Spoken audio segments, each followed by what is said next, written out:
ಆ ಬಲೆನೆಲ್ಲ ಉಂಡೆ ಮಾಡಿಬಿಟ್ಟು ಬಲೆನೇ ಸೇರಿ ಒಂದು ಕಡೆ ಹೋಗಿ ಒಂದು ಎಲೆ ಅಡಿನಲ್ಲಿ ಹೋಗಿ ನಿದ್ದೆ ಮಾಡ್ತಾ ಇರುತ್ತೆ. ಆ ಇಡೀ ಬಲೆನ ಪ್ಲಸ್ ಆಹಾರ ಎಲ್ಲನೂ ಸೇರಿ ಮಿಕ್ಸ್ಚರ್ ಮಾಡಿಕೊಂಡು ಬೆಳಗೊತ್ತು ಒಂದು 2 ಹೊತ್ತು ಅದನ್ನು ತಿನ್ನುತ್ತೆ. ಸೊ ಆ ಪ್ರೋಟೀನು ಅದು ವೇಸ್ಟ್ ಮಾಡೋಕ್ಕೆ ಬಿಡೋದಿಲ್ಲ. ನಾವು ಮಾತ್ರ ಎಲ್ಲದನ್ನೂ ವೇಸ್ಟ್ ಮಾಡುವಂಥದ್ದು. ಇಲ್ಲಿ ಇನ್ನೂ ಒಂದು ಗಮನಿಸಬೇಕು, ಅದಕ್ಕೆ ಬೇಕಾಗಿರೋ ಮನೆನ ಪ್ರತಿದಿನ ಅದು ನಿರ್ಮಿಸುತ್ತೆ. ನಾವು ಜೀವನದಲ್ಲಿ ಒಂದು ಮನೆ ಕಟ್ಟೋದು ಅಲ್ಲಿ ಸುಸ್ತಾಗಿ ಹೋಗ್ತೀವಿ ಅಲ್ವಾ. ಈಗ ನೀವು ಹಕ್ಕಿಗಳನ್ನ ಗಮನಿಸಿ, ಎಲ್ಲನೂ ಅವು ಮನೆ ಮಾಡೋದು ತಮ್ಮ ಸಂತಾನಾಭಿವೃದ್ಧಿಗೆ ಮಾತ್ರ, ಉಳ್ಕೊಳ್ಳೋದಕ್ಕೆ ಯಾವುದೂ ಮನೆ ಮಾಡೋದಿಲ್ಲ. ಉಳ್ಕೊಳ್ಳೋಕ್ಕೆ ಮನೆ ಮಾಡುವಂತಹ ಜೀವಿ ನಾವೇ. ಮತ್ತು ಇನ್ನೊಂದು ಹೋಲಿಕೆ ಏನಿಗೆ ಗೊತ್ತಾ, ಜೇಡ ಪ್ರತಿದಿನ ಅವುಗಳ ಬಾಡಿ ವೆಯ್ಟಿಗೆ ಈಕ್ವಲ್ ಆರ್ ಮೋರ್ ತಿನ್ನುತ್ತೆ. ಮನುಷ್ಯ ತಿನ್ನೋಕ್ಕಾಗೋದು 1/10 ಆಫ್ ಹಿಸ್ ಬಾಡಿ ವೆಯ್ಟ್. ಅಂದರೆ ಇದು ಒಂಥರ ಇಂಡಿಕೇಟರ್. ಈ ಮಣ್ಣು ಫಲವತ್ತಾಗಿದೆ, ಮಣ್ಣು ತುಂಬ ಚೆನ್ನಾಗಿದೆ, ಅಂದರೆ ಒಳ್ಳೆಯ ಸಾವಯವ ಪದಾರ್ಥಗಳಿದೆ ಅಂತ ಹೇಳಿ ಸೂಚನೆ ಕೊಡುವಂತಹ ಜೇಡ ಇದು. ಹೆಚ್ಚಾಗಿ ನಾಕ್ಟರ್ನಲ್. ಯಾಕೆ ನಾಕ್ಟರ್ನಲ್ ಅಂದರೆ ಬಲೆ ಕಟ್ಟುವಂಥವು ಈ ರೀತಿ ಮಧ್ಯ ಈ ರೀತಿ ಕುತ್ಕೊಳ್ಬೇಕಾಗುತ್ತೆ. ಇದೊಂಥರ ಎಕ್ಸಿಬಿಟ್ ಮಾಡ್ದಂಗೆ ಆಗುತ್ತೆ. ನಾನು ಇದ್ದೀನಿ ಅಂತ ಹಕ್ಕಿಗಳು ಬಂದು ಹಿಡಿದು ತಿನ್ಬೋದು. ಕೆಲವು ಜೇಡಗಳೇ, ಉದಾಹರಣೆಗೆ ಇದಕ್ಕೆ ಎನಪ್ಸಿಯಾನ್ ಅಂತ, ಇದು ಭಾರತದಲ್ಲಿ ಸಿಗುವಂಥ ಅತ್ಯಂತ ಸಣ್ಣ ಜೇಡಗಳಲ್ಲಿ ಒಂದು. ಯಾವುದು ಬಲೆ ಕಟ್ಟೋ ಜೇಡಗಳಲ್ಲಿ ಒಂದು. ಇದು ಆಲ್ಮೋಸ್ಟ್ 2 mm ಇರ್ಬೋದು. 1 mm ಜೇಡಗಳು ಇದಾವೆ, ಇನ್ನೂ ಪುಟಾಣಿ ಜೇಡಗಳು ಸಹ ಬರ್ತವೆ. ಸೊ ಇದು ಎನಪ್ಸಿಯಾನ್ ಅಂತ ಜೇಡಗಳು. ಇದು ಸಾಸಿವೆ ಥರ ಇರೋ ಕಾರಣ ಪಕ್ಕನ ಹಕ್ಕಿಗಳಿಗೆ ಕಾಣಲ್ಲ, ಅದಕ್ಕೆ ಧೈರ್ಯದಲ್ಲಿ ಹಗಲೊತ್ತಲ್ಲೇ ಬಲೆ ಮಾಡಿ ಆಹಾರನ ಹಿಡಿಯುತ್ತೆ. ಮತ್ತು ಇನ್ನೂ ಒಂದು, ಎಲ್ಲ ಕೀಟಗಳು ಆ್ಯಕ್ಟಿವ್ ಆಗೋದು ರಾತ್ರಿ ಸಮಯದಲ್ಲಿ. ಹಾಗಾಗಿ ರಾತ್ರಿ ಸಂಚಾರಿ ಆಗಿರ್ತವೆ ಕೀಟಗಳು, ಆಗ ಬಲೆ ಕಟ್ಟಿದಾಗ ಆಹಾರದ ಸಾಧ್ಯತೆಗಳು ಜಾಸ್ತಿ. ಹಾಗಾಗಿ ಜೇಡಗಳು ಹೆಚ್ಚಾಗಿ ರಾತ್ರಿ ಹೊತ್ತು ಬಲೆ ಕಟ್ತವೆ. ಇದು ಮತ್ತು ಇನ್ನೊಂದು ಗ್ಯಾಸ್ಟರಾಕ ಅಂತ ತೋರಿಸ್ತೀನಿ, ಮೈಯೆಲ್ಲ ಮುಳ್ಳಿರುತ್ತೆ ಆ ಥರ ಜೇಡಗಳು.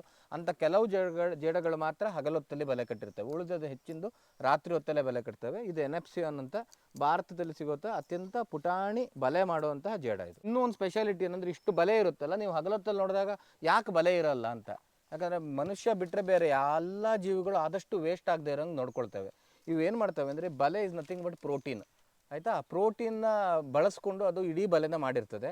ರಾತ್ರಿ ಹೊತ್ತು ಇಡೀ ಬಲೆ ಉಪಯೋಗ ಆಗಿ ಸಣ್ಣ ಸಣ್ಣ ಕೀಟಗಳೆಲ್ಲ ಸಿಗಾಕೊಂಡಿರುತ್ತಲ್ಲ, ಅದು ಎಲ್ಲದನ್ನೂ ಸೇರಿ ಆ ಬಲೆನೆಲ್ಲ ಉಂಡೆ ಮಾಡಿಬಿಟ್ಟು ಬಲೆನೇ ಸೇರಿ ಒಂದು ಕಡೆ ಹೋಗಿ ಒಂದು ಎಲೆ ಅಡಿನಲ್ಲಿ ಹೋಗಿ ನಿದ್ದೆ ಮಾಡ್ತಾ ಇರುತ್ತೆ. ಆ ಇಡೀ ಬಲೆನ ಪ್ಲಸ್ ಆಹಾರ ಎಲ್ಲನೂ ಸೇರಿ ಮಿಕ್ಸ್ಚರ್ ಮಾಡಿಕೊಂಡು ಬೆಳಗೊತ್ತು ಒಂದು 2 ಹೊತ್ತು ಅದನ್ನು ತಿನ್ನುತ್ತೆ. ಸೊ ಆ ಪ್ರೋಟೀನು ಅದು ವೇಸ್ಟ್ ಮಾಡೋಕ್ಕೆ ಬಿಡೋದಿಲ್ಲ. ನಾವು ಮಾತ್ರ ಎಲ್ಲದನ್ನೂ ವೇಸ್ಟ್ ಮಾಡುವಂಥದ್ದು. ಇಲ್ಲಿ ಇನ್ನೂ ಒಂದು ಗಮನಿಸಬೇಕು, ಅದಕ್ಕೆ ಬೇಕಾಗಿರೋ ಮನೆನ ಪ್ರತಿದಿನ ಅದು ನಿರ್ಮಿಸುತ್ತೆ. ನಾವು ಜೀವನದಲ್ಲಿ ಒಂದು ಮನೆ ಕಟ್ಟೋದು ಅಲ್ಲಿ ಸುಸ್ತಾಗಿ ಹೋಗ್ತೀವಿ ಅಲ್ವಾ. ಈಗ ನೀವು ಹಕ್ಕಿಗಳನ್ನ ಗಮನಿಸಿ, ಎಲ್ಲನೂ ಅವು ಮನೆ ಮಾಡೋದು ತಮ್ಮ ಸಂತಾನಾಭಿವೃದ್ಧಿಗೆ ಮಾತ್ರ, ಉಳ್ಕೊಳ್ಳೋದಕ್ಕೆ ಯಾವುದೂ ಮನೆ ಮಾಡೋದಿಲ್ಲ. ಉಳ್ಕೊಳ್ಳೋಕ್ಕೆ ಮನೆ ಮಾಡುವಂತಹ ಜೀವಿ ನಾವೇ. ಮತ್ತು ಇನ್ನೂ ಮನುಷ್ಯನಿಗೂ ಸಹ ಈ ಜೇಡ ಉಳಿದ ಜೀವಿಗಳಿಗೂ ಸಹ ಇರುವ ಇನ್ನೊಂದು ಹೋಲಿಕೆ ಏನಿಗೆ ಗೊತ್ತಾ, ಜೇಡ ಪ್ರತಿದಿನ ಅವುಗಳ ಬಾಡಿ ವೆಯ್ಟಿಗೆ ಈಕ್ವಲ್ ಆರ್ ಮೋರ್ ತಿನ್ನುತ್ತೆ. ಮನುಷ್ಯ ತಿನ್ನೋಕ್ಕಾಗೋದು 1/10 ಆಫ್ ಹಿಸ್ ಬಾಡಿ ವೆಯ್ಟ್. ಅಷ್ಟು ಆಗಲ್ಲ. ಅದನ್ನು ನಾವು ಒಂಚೂರು ಈ ಮಸಾಲೆಗಳ ಮೂಲಕ, ಚಾಕ್ಲೇಟು ಬಿಸ್ಕೆಟ್ನ ಮೂಲಕ, ಐಸ್ ಕ್ರೀಮು, ಇದು ಗುಲಾಬ್ ಜಾಮ್ ಮೂಲಕ ಒಂದು ಸ್ವಲ್ಪ ಜಾಸ್ತಿ ಮಾಡಿಬಿಟ್ಟಿದ್ದೀವಿ.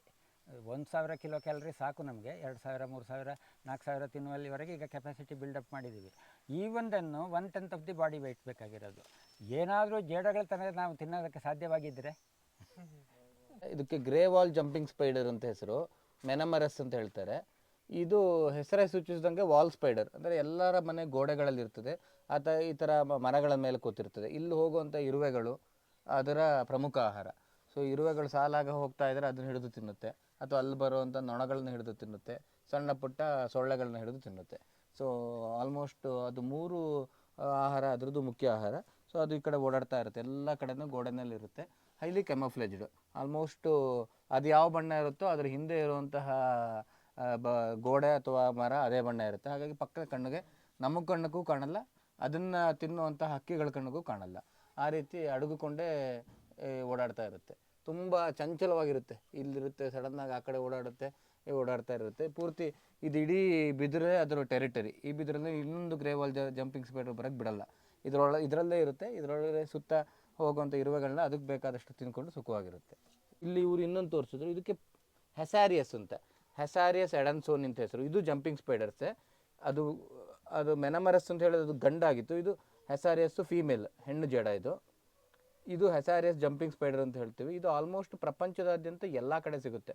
ಆಫ್ರಿಕಾದಲ್ಲೂ ಸಿಗುತ್ತೆ, ನಮ್ಮ ಇಲ್ಲಿ ಯುರೋಪಲ್ಲೂ ಸಿಗುತ್ತೆ, ಭಾರತದಲ್ಲೂ ಸಿಗುತ್ತೆ. ಆಲ್ಮೋಸ್ಟ್ ಗ್ಲೋಬಲಿ ಎಲ್ಲ ಕಡೆ ಸಿಗುವಂಥ ಯೂನಿವರ್ಸಲ್ ಜೇಡಗಳಲ್ಲಿ ಒಂದು ಹೆಸಾರಿಯಸ್ ಎಡನ್ಸೋನಿ ಅಂತ, ಎಡನ್ಸನ್ಸ್ ಜಂಪಿಂಗ್ ಸ್ಪೈಡರ್.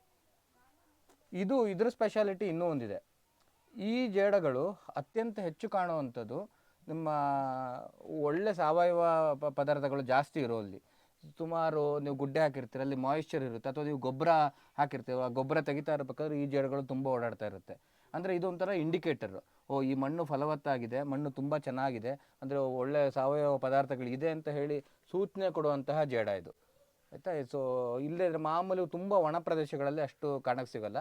ಅದೇ ಕಾಂಟ್ರಾಕ್ಟ್ಲಿ ಮೆನಮರಸ್ಸು ಎಷ್ಟು ಒಣ ಪ್ರದೇಶ ಆದರೂ ಅಲ್ಲಿ ಕಾಣ್ಲಿಕ್ಕೆ ಸಿಗುತ್ತೆ, ಆದರೆ ಇದು ಅತ್ಯಂತ ಹೆಚ್ಚು ಒಣ ಪ್ರದೇಶ ಇರೋಲ್ಲಿ ಕಾಣ್ಲಿಕ್ಕೆ ಸಿಗೋಲ್ಲ. ಸೊ ನಿಮ್ಗೆ ಎಲ್ಲೇ ಸಿಕ್ಕಿದ್ರು ಅಲ್ಲಿ ತರಗೆಲೆಗಳು ಜಾಸ್ತಿ ಇರಬೇಕು, ಸಾವಯವ ಪದಾರ್ಥಗಳು ಜಾಸ್ತಿ ಇರಬೇಕು, ಮತ್ತು ಅಂಥ ಪದಾರ್ಥಗಳು ಬ್ರೇಕ್ ಡೌನ್ ಬೇರೆ ಜೀವಿಗಳ ಮೂಲಕ ಅಲ್ಲಿ ಬ್ರೇಕ್ ಡೌನ್ ಆಗಿ ಗೊಬ್ಬರ ಆದಂತಹ ಸ್ಥಿತಿನಲ್ಲಿ ಅಂಥ ಕಡೆಯಲ್ಲಿ ಈ ಜೇಡಗಳನ್ನು ನಾವು ಹೆಚ್ಚಿಗೆ ಕಾಣ್ಬೋದು.